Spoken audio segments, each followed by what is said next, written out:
Hello, welcome back for 2022. Same shop, new cars, new stuff going on. As you can see, which is a bit irregular, I'm in a t-shirt because it is about, 4,000 degrees roughly. So I'm gonna have to pause in and throughout this and dab my head of sweat, which is disgusting and you don't wanna see that. So I'll just edit it out. Anyway, I thought I would kick off this year with a new build series relative to one of the cars that's new to the arsenal at RSR. There was, after, a significant level of lockdowns, being confined to only some, a select level of environments. You can either be at home or you can be at work, and pretty much nothing else in between. The lockdowns were pretty hard on everybody, and it gives you that longing to want to escape and to get away, and just the nature of the sort of cars that had been coming through here, as a sort of side thing that we were doing, especially with the other Pajero, kind of motivated me to get back into that sort of space.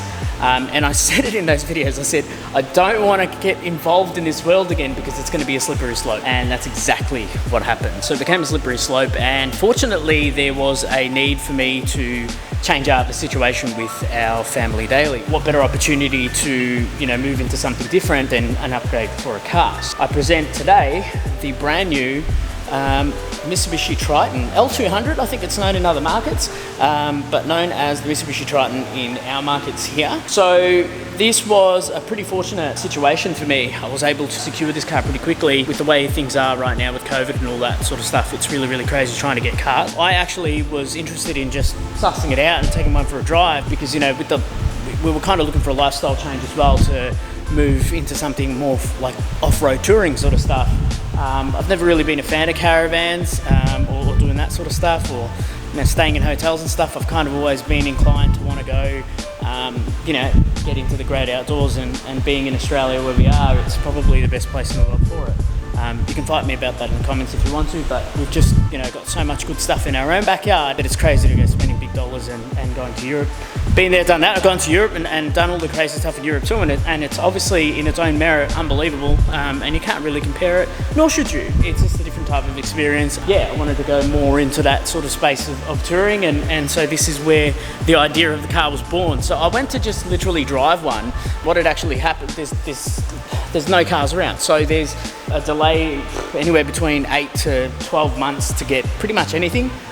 Third highest selling car in Australia, so even harder to get this stuff. Hiluxes and Ford Rangers, impossible to get. And so what had actually happened was there was a customer on this car that had ordered it, and it was sitting in their showroom. And so when I went to see the car, they said, oh look, we've got one here, but it has been sold, sorry, not stolen, sold. And unfortunately we can show you around it, but we can't get you in a car to drive. I said, no stress, I'll come back. I still had some time before I was making a decision on changing cars anyway. And I said, look, I'll come back at another time when you got a car, and that was it. So I walked out and I left, and then the salesman comes running out 100 miles per hour, and he goes, hey, stop. The deal fell over. The person who was coming to pick the car up, unfortunately, wasn't able to take delivery of it. So it ended up in a situation where I had the opportunity to then test drive the car, and then of course able to make a decision pretty quickly on buying the car. So in no way, shape or form did it look like this when we got it. It was 100% standard. The only thing that was on the car at the time was some weather shields and electric brakes and the tow package, so obviously relative to the tow wall. It was pretty good that we were able to find one. Look, white wasn't our first choice of colour. It doesn't really matter when you can't get a car, you get what you're given. In that case, we were like, well, we'll just take it as it is, and we were pretty happy with it. Took it for a drive and everything was good, and we made a call and we decided to trade in. We had a Skoda Kodiaq before that, decided to trade that in. And to give you an understanding of how crazy the markets are at the moment, we were actually able to make money off our trade-in, which is unheard of in the industry. I spent a bit of time selling cars in another lifetime. It was never a situation where you would make money off a trade-in. So it was pretty crazy. We ended up in this. So I wanted to start off obviously the series just as a quick walk around and whatnot. In terms of it's kind of set up, like I said, for more off-road touring. It's not built to be taking on the hardest tracks in Australia or anywhere in the world for that matter. But it is an extremely capable car. We've now clocked near on 7,000 Ks, and probably 80% of those Ks have been off-road touring. So it's definitely been put through its paces, and it's proven itself time and time again. Amazing what the level of technology in this modern age allows a car to do. They're fully laden. fully set up. I will go into a little bit more details into all the rest of it, but fully set up, the car's about 2.8 tonne. So it isn't a heavyweight by standards of off-road touring, but it is still quite heavy, and it still performs flawlessly. The economy is amazing, the comfort is amazing, everything's really, really good. So really crazy how far dual cabs have come, and I guess that goes to show how quickly technology evolves and how suitable these cars can actually be for beyond their sort of agricultural or primitive uses as work utes. I think now the highest selling models within those three top sellers are all the top end cars. So I think more people in the markets are shifting that way.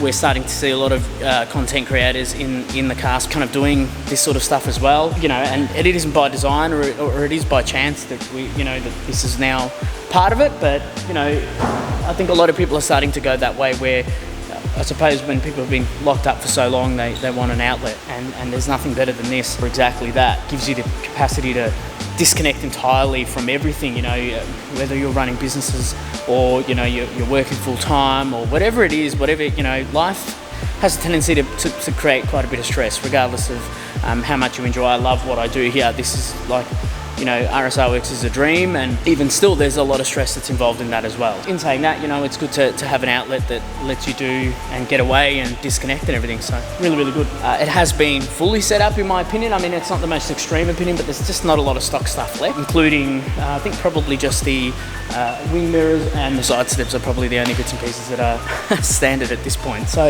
and at some stage that will be changing too, because I do want to get a set of rock sliders and whatnot, because the side steps on this are basically only that, a side step, and they're not going to offer any sill protection in any way. So the idea is to break down the way the car's been set up. So there is quite a bit in the way of suspension setup, recovery setup and whatnot, and I will break those down into separate videos, just because it'll be too long of me flapping on and showing you bits and pieces, so it's better if it's kind of broken down. But otherwise I will go through and show you how I've set it up. It doesn't necessarily mean that it's the way that anybody should set it up, and it's funny because it's probably one of the most extensive builds that I've done, really. I guess, I mean, it's up there, definitely. I mean, there's a lot of stuff that you need to do.